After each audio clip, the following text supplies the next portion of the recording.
BC జనాభాను ఎందుకు లెక్కించాల్సి వస్తుంది? స్పష్టంగా సుప్రీంకోర్టు చెప్పింది.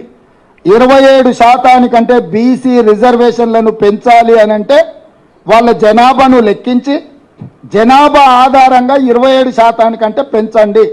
టోటల్గా వర్టికల్గా 50% మీరు పైకి పెంచాలి అంటే ఎస్సీ ఎస్టీ జనాభా ఉన్నది, మిగిలిన బీసీ జనాభాను ఓబీసీ జనాభాను లెక్కించి ఆ లెక్కల ప్రకారం మీరు 50% పైన రిజర్వేషన్లు పెంచడానికి అవకాశం ఉందని సుప్రీంకోర్టు చెప్పింది.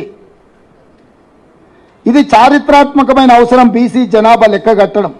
ఎందుకు అనంటే బీసీ ఓబీసీ రిజర్వేషన్లను 27% నుంచి పైకి పెంచాలి అని అంటే వాళ్ళ జనాభాను లెక్కించాలి.